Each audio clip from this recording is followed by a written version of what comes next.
Hello everybody, welcome to a new episode of EFA. I am Krishnanjana, the Trainer-in-Chief of English Foundation Academy. আজ আমরা grammar সিরিজের আরো একটা video নিয়ে তোমাদের সবার কাছে হাজির। Today we will be taking a quick look at action verbs. Verbs নিয়ে আমরা ফোকাস করব আজকের লেসনে আর সেন্টেন্স কনস্ট্রাকশন সঠিকভাবে ইংলিশ বাক্য কিভাবে বানাবো আর সেগুলো কিভাবে প্র্যাকটিস করব সেই নিয়ে আজকের ক্লাস। তো চলো দেখে নিই। ভার্ব মানে ক্রিয়া আর অ্যাকশন মানেও অবভিয়াসলি ক্রিয়া, রাইট? সো এই অ্যাকশন ভার্বের আমরা 5টা ফর্ম অলওয়েজ দেখতে পাবো, ঠিক আছে?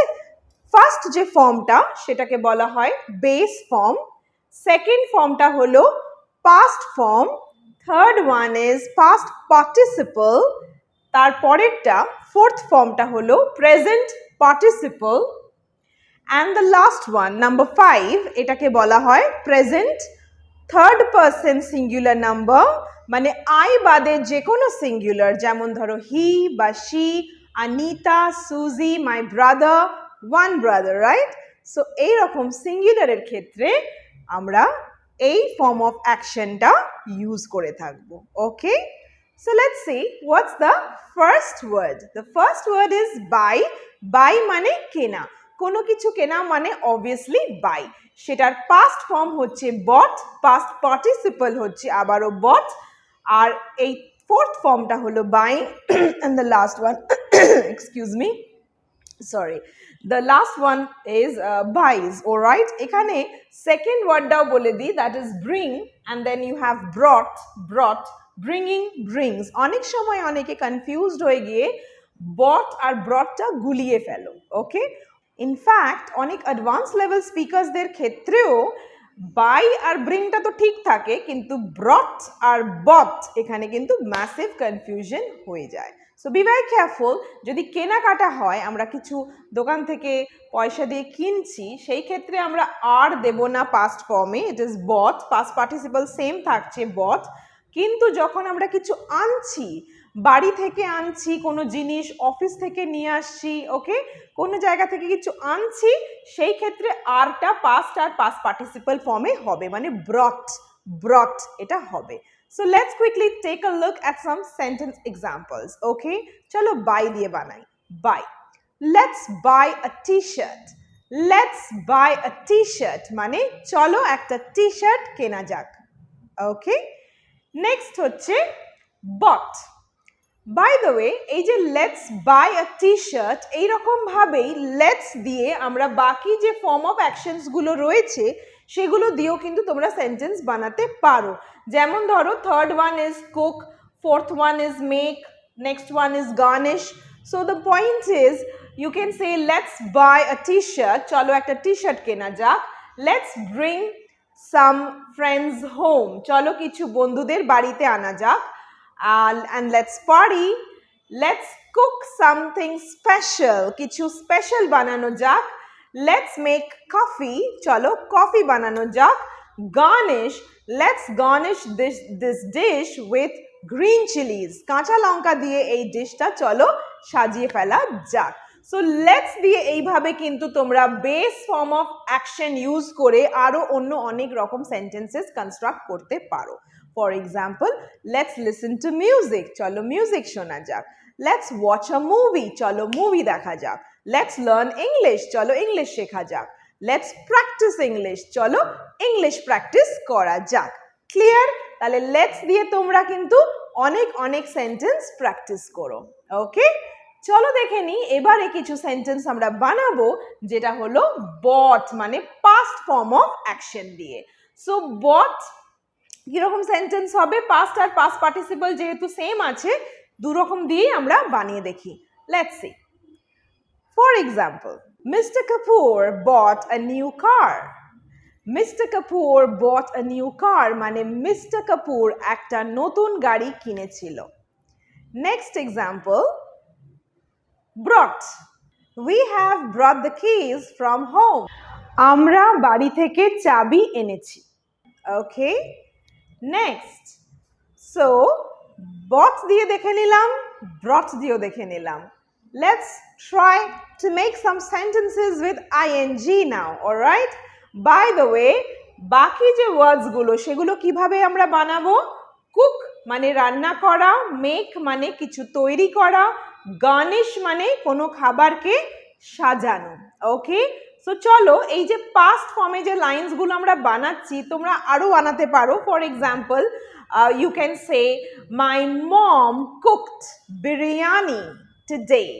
আমার মা আজকে বিরিয়ানি রান্না করেছে।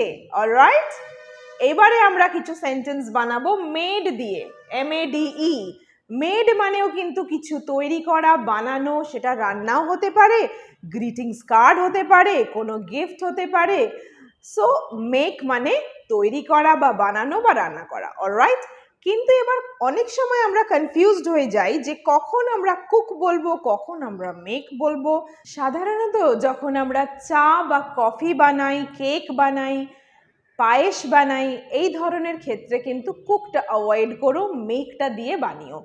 যে কোনো রান্নার ক্ষেত্রেই কিন্তু তোমরা মেক ইউজ করতে পারো, বাট কুক সব ক্ষেত্রে you should not use. All right, you can't say I am cooking tea for you, right? That doesn't sound good. Can you understand? So make হচ্ছে এমন একটা ওয়ার্ড যেটা কিন্তু রান্না করার ক্ষেত্রে বলো, গ্রিটিংস কার্ড বানানোর ক্ষেত্রে বলো, হাতের কাজ বানানো, অনেক কিছু বানানোর ক্ষেত্রেই কিন্তু তোমরা মেকটা 100% ইউজ করতে পারো। শুধু তাই নয়, মেকের কিন্তু আরও অনেক অন্যরকমও ইউজ হয়। যেমন ধরো আমি দাঁড়িয়ে আছি, আই এম স্ট্যান্ডিং, কেউ আমাকে দাঁড় করিয়ে রেখে দিল অনেকক্ষণ, they made me stand for hours, তারা আমাকে অনেক ঘন্টা দাঁড় করিয়ে রেখে দিয়েছিল। Next example, my mother was making the little baby sleep, আমার মা ওই ছোট্ট বাচ্চাটিকে ঘুম পাড়াচ্ছিল। Correct? Now over here you see past participle form of action word is very important.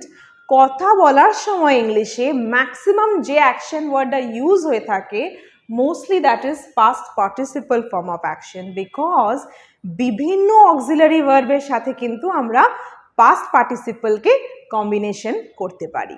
যেমন ধরো উইল বি, ওকে, সো আমরা যদি বলি the books will be bought, বইগুলো কেনা হয়ে যাবে, আমরা ফিউচারে বললাম কিন্তু আমরা past participle form of action দিলাম। Okay, similarly if you want to say the books are bought, বইগুলো কেনা হয়ে গেছে, প্যাসিভে বলছি, রাইট? সো এখানেও আমরা bought ইউজ করলাম, মানে হলো বইগুলো কেনা হয়ে গেছে, the books are bought. Let's see some lines with brought.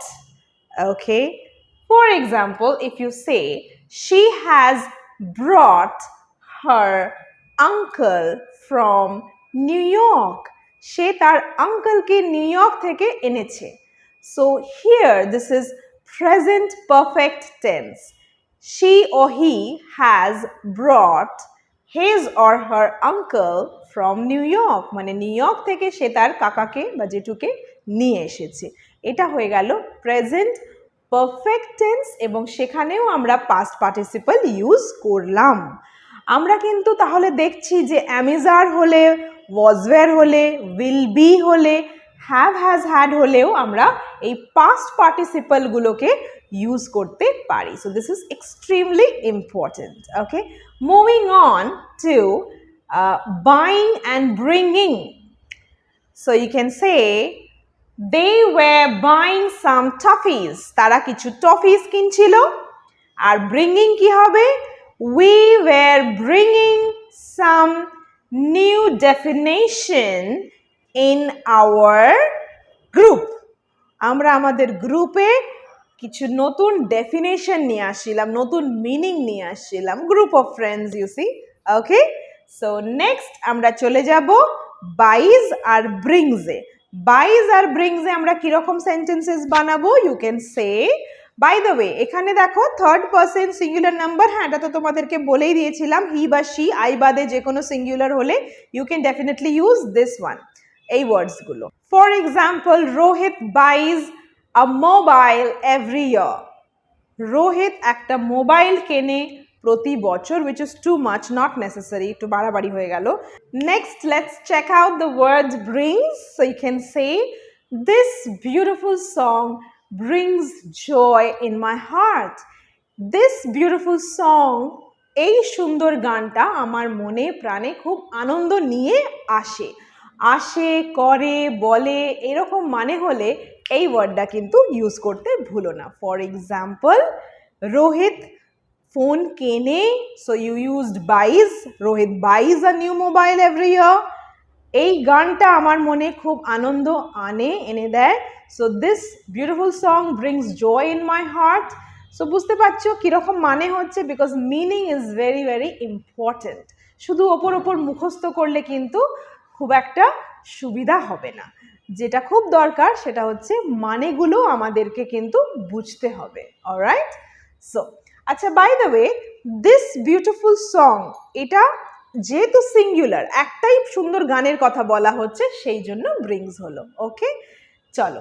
So এই এস অ্যাকশনগুলো কিন্তু এই টাইপের সেন্টেন্সেই তোমরা ইউজ করতে পারবে, কিন্তু এই বেস ফর্ম অফ অ্যাকশন, পাস্টটাও তো একদম সিম্পল পাস্টে তোমরা ইউজ করছো, কিন্তু এই পাস্ট পার্টিসিপল আর এই বেস ফর্ম অফ অ্যাকশনের কিন্তু অনেক অনেক ইউজ হয় বিভিন্ন টেন্সে, বিভিন্ন ক্ষেত্রে কিন্তু আমরা এগুলোকে ইউজ করে থাকি।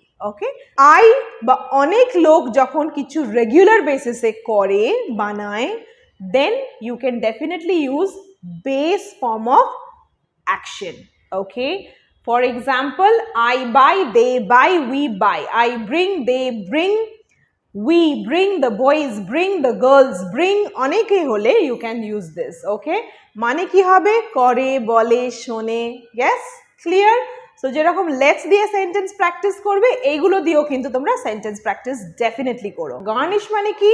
খাবার সাজানো। রান্না হয়ে যাওয়ার পর পরিবেশনের আগে যখন আমরা খাবারকে সাজাই, সেটা হলো গার্নিশ করা। Okay, garnish. How do you pronounce it? Garnish. Okay, আরটা কিন্তু সাইলেন্ট। ব্রিটিশ উচ্চারণে, অথেন্টিক ইংলিশ উচ্চারণ, যেটা ইংল্যান্ডের ইংলিশ মানে British English, UK English, so actual যে ওখানের যে প্রনাউন্সিয়েশনটা হয়, সেখানে you should not emphasize on that alphabet R. So you should say garnish. Okay, the word is garnish. কিন্তু যদি তোমরা ইন্ডিয়ান অ্যাকসেন্ট ফলো করতে চাও আর উচ্চারণ করতে চাও, you can definitely say garnish, no issues. But right and specific উচ্চারণ হবে garnish. Okay, sentence example with garnish. I will garnish this dish with some chopped onion and green chilies. আমি এই খাবারটা গ্রিন চিলি মানে কাঁচা লঙ্কা আর কুচো পেঁয়াজ দিয়ে সাজাবো। Okay, so this is clear to us. Now moving to garnishing and garnishes. She garnishes every dish with cherries. সে সব খাবার চেরি দিয়ে গার্নিশ করে। করে, বলে, শোনে, use this one. Okay, next, garnishing. So how do you make your line? You can say that she is garnishing this sweet dish with cashew nuts and some raisins. সে কিছু কাজু কিশমিশ দিয়ে এই মিষ্টি পদটা সাজাচ্ছে। Next, garnished. You can say this dish was garnished with rose petals. So that's it. It's a wrap for today. যদি তোমাদের সেন্টেন্স কনস্ট্রাকশনের উপরে, ভার্বের উপরে আজকের ভিডিওটা ভালো লেগে থাকে আর এরকম তোমরা আরো দেখতে চাও videos, do mention that, write it in the comment section below. আর তোমরা কি কি ভিডিওস দেখতে চাও, কিরম টাইপের লেসন্স দেখতে চাও, আমাদের অবশ্যই লিখে জানিও। Please give us your feedback, your support, your love. Take care, everybody. May God bless each one of you. Let's make English easy and possible for all. Bye-bye. Thanks for watching.